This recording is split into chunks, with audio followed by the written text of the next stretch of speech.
Okay, so to answer this first bullet point, what arguments do you present to convince clients that you only employ highly qualified specialists and have no inexperienced newcomers?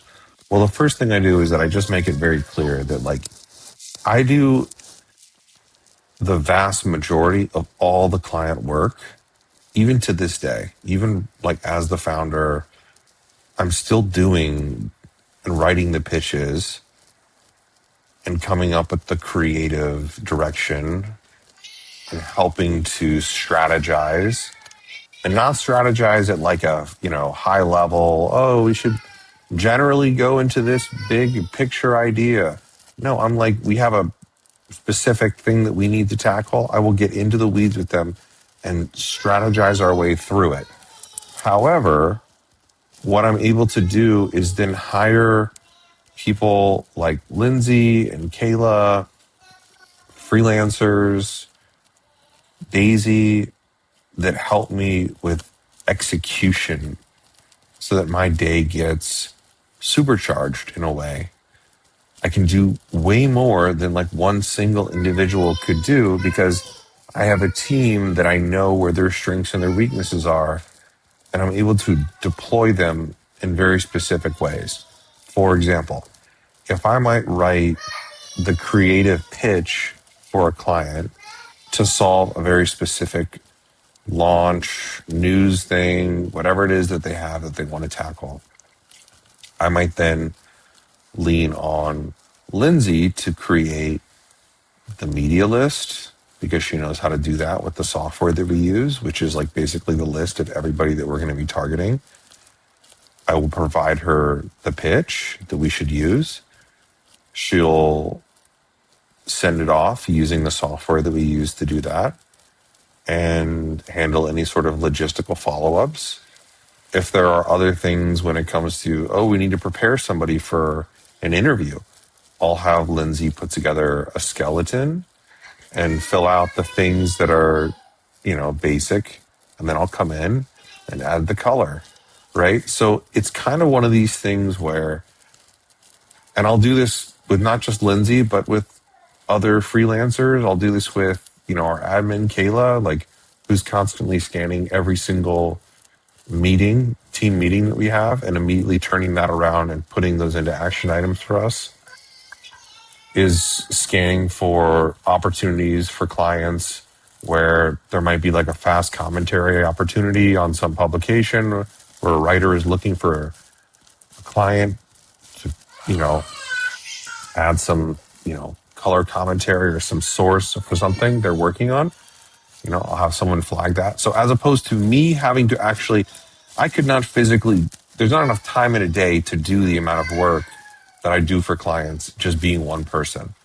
But what I found is this sort of hybrid system allows me to keep the actual output at such an insanely high level that I'm being able to outperform bigger agencies and do it at a lower cost. And in terms of like the arguments, I basically just say this: look, if we get together, I will be running things on the account, and I explain this that I basically supercharge my day with different folks, and we'll have folks on your team, but they're doing very specific tasks. And when it comes to running the meetings, I'm running the meetings. When it comes to handling anything from crisis to completion, that's on me.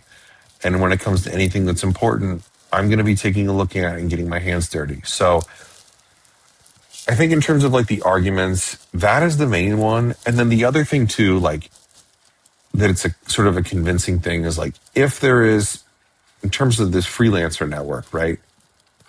These are people that I have personally vetted, and that we don't just like someone wants to come and work with us and they want to go. I would never allow someone who comes in that I don't know to come onto a client account without testing their work first, giving them some sort of project that has absolutely nothing to do with the client to actually measure and understand the level of their skill.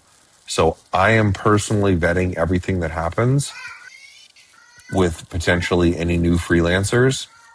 And if I have a pretty good gut feel about people, and if I feel like, okay, this person's not just full of shit and they actually can deliver, then we'll move forward with the test project. I'll examine it. If it looks good, then maybe we'll start with a small trial project with a client where they work behind the scenes.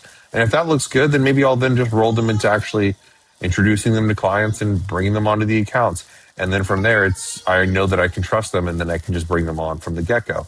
So as far as that goes, when I'm examining and looking at people to bring into my network, it's it's other agencies, it's other freelancers, it's people who've been doing it for at minimum 10 years. Like, we don't really work with anybody who doesn't have that much experience, because that's really when you start to become an expert on things.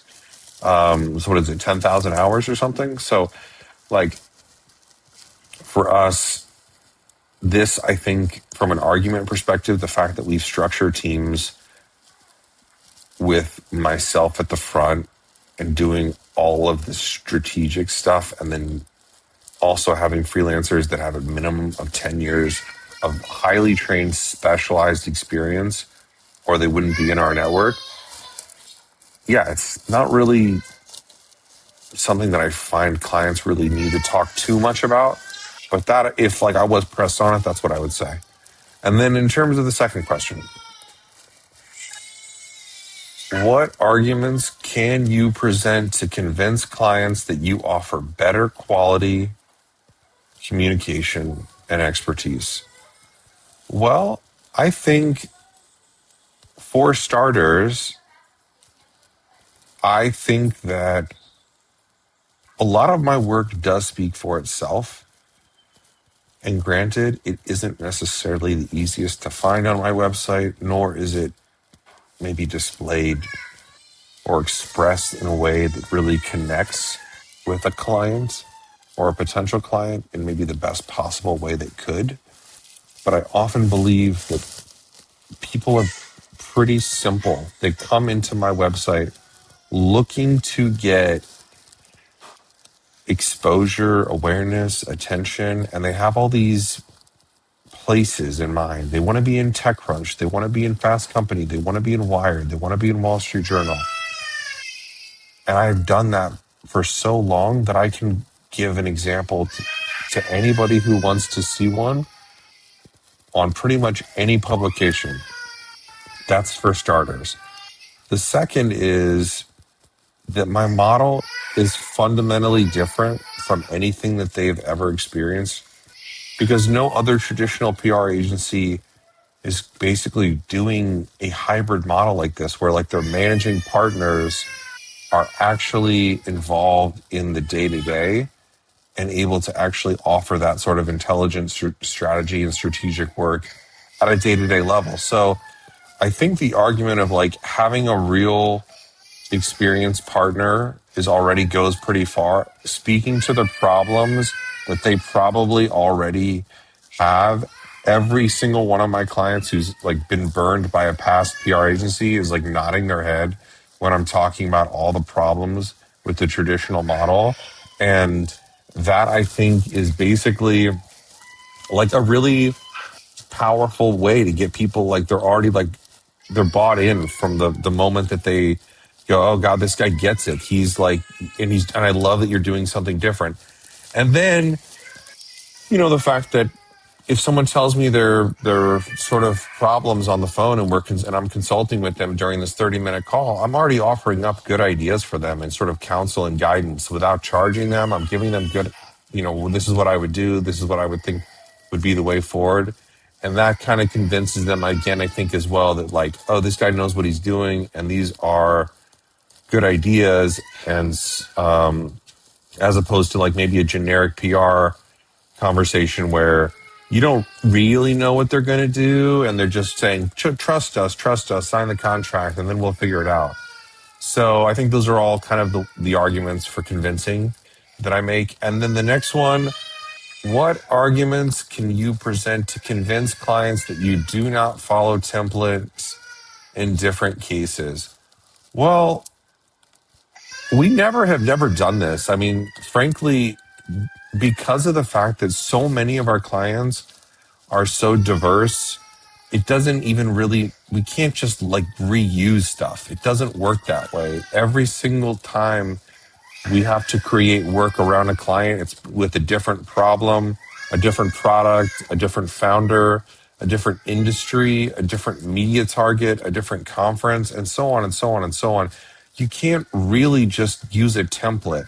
And I think when I say like, traditional agencies use templates, it's because, they have sometimes so many clients in the same bucket that they'll just share stuff that they did on one client with another because they're like at a different scale than I am. They might have 50 clients at one time. So they're just sharing templated stuff or reusing stuff. And I think,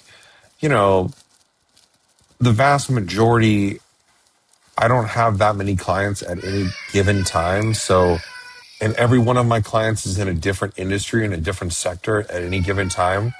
So, yeah, I don't know. I've never really been asked this question before, to be honest. So I've never had to convince someone that I'm not using like a template. But I just think when you hear me talk about PR, nobody would think, oh, this guy's just like using templates to get my PR done. You can't do that and have success. You can't use a template to get into Forbes or Fortune or any of that stuff. You have to be creative and come up with the storytelling component that I talked about in that new business presentation. Last one on this loom. What do you see as your main advantage? Oh, good question. I think the main advantage, I keep going back to this thing that, I mean, like, we're very nimble and we're very quick to embrace solutions that I think a traditional agency cannot keep up with. Like if you think about it in the sense of like, we're almost like a startup and we're competing against like an old corporate company. It's like the old corporate company has got their systems and their meetings and their software, and it's old and it's slow and it's filled with bureaucracy and process and unpassionate people and bloated middle management. That's a traditional agency. You have so much of that kind of old school stuff about like them not changing the way they do things because they've always done things that way. Whereas we are always at the cutting edge of finding new ways to get wins for our clients. There's a new AI model that comes out almost every month from a different company, and we're constantly testing it and pushing it to the limits of what can we use? How can we use this? Can we build agentic AI agents to potentially scan news opportunities for our clients and automatically surface new ideas for us and deliver it into our Slack channel without us doing a single finger and do that 24/7. Like stuff like that is exciting and cool and new and totally like maybe not even possible, but I'm willing to try it and to try to build it. I'm using AI tools to try to like explore and experiment with how can a small team outperform a big team. And I'm thinking about that every day. How do we be lean? Let's try a new software tool. If it sucks, let's cut it after a month. If it's great, let's deploy it organization wide. Let's not waste time on things that don't matter. Typical PR agencies, they're going to put together a monthly report for you that the client will probably never look at, filled with vanity metrics to make them look good. And they do that because they always do that, because they feel like they need to do that. But if you really boil it down, did the client ask for that? No. Is the client looking at it? No. If the client actually looked at it, would they believe that this is the most amazing agency, or are they going to believe their gut that they're probably not getting a great service? No, they'll believe their gut. They're not going to believe some spreadsheet that's been put together by a 19-year-old. It just, so we don't do shit stuff like that. I mean, it's just we don't waste time on stuff that is not moving the needle. And we will not. And so, like for us, I think our main advantage is we're extremely efficient with our time. We punch way above our weight for a team our size. We're doing, we are, I would say, we are probably, and I'm not exaggerating, we are doing the same amount of revenue as an agency that has maybe 3 times as many people as we do. And it's because we are using and thinking about things like whether it's processes or software or whatever it is differently every single day. So that is what I think is our main advantage. I could tell you it's because we're, better at storytelling, or it's because we're, better at, I'm so good at PR, but I don't think that's it. I just think it's because we are just always looking for the new the new way to get a client to win. When podcasts were like a new thing 6 or 7 years ago, I jumped on that. I was like, podcasts are great. Like spending 30, 45 minutes talking about your business, it just allows you to go deep in a way that you couldn't normally do. And now everybody does podcasts and it's everywhere. And everybody has wants to launch a podcast. But, years ago, it wasn't really a thing. It was just on Apple Podcasts but I thought this is so genius. So I'm kind of just, I think that ability to find the new, embrace it, and not be afraid of it. And that is something that in a slow agency is just never going to be able to keep up with us. And I believe that we're going to out innovate them every single day because we have that mindset.